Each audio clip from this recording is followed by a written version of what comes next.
Vaïl Benali n'arrive toujours pas à se passer des images de ce vendredi 1er décembre 2023.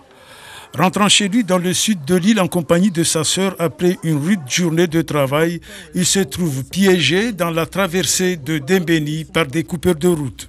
J'ai vu un individu prendre un marteau et lancer sur nous. D'ailleurs, il y avait le front de ma soeur qui était à 2 cm près d'être touché. Et moi, en plus de ça, il pleuvait. Donc, en activant mes essuie-glaces, le marteau, il bloquait. Les projections de bouts de verre qui s'avançaient vers nous. Et moi, mon seul but, c'était de nous sauver tout simplement de ce drame-là. Désemparé, il a senti la fin de sa vie. Mais dans un éclair de lucidité, il a pensé à sauver d'abord celle de sa sœur. J'ai avancé au bout de 200 mètres à peu près. Moi, j'étais pas bien, j'étais sous le choc encore, je vois ma sœur en sanglant. Donc moi, ça m'inquiète, j'étais plus inquiète pour elle que pour moi. J'ai juste dit à ma sœur d'attacher sa ceinture comme il fallait et de baisser la tête. Moi, du coup, le prochain dodan, je l'ai pris en 4e.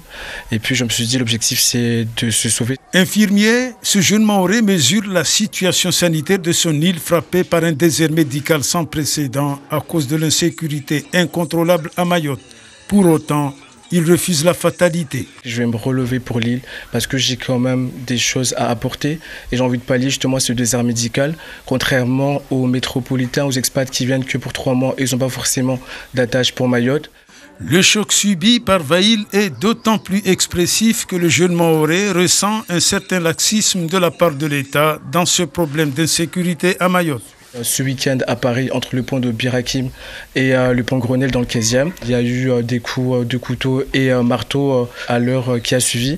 J'ai pu voir le ministre déjà en pleine interview sur Paris, ça fait la une du monde, tandis que c'est chez nous ici à Mayotte, c'est un quotidien, c'est tous les jours. À la fois inquiet et lucide, Vaïl est un exemple frappant de cette jeunesse qui veut sortir Mayotte des méandres de la violence.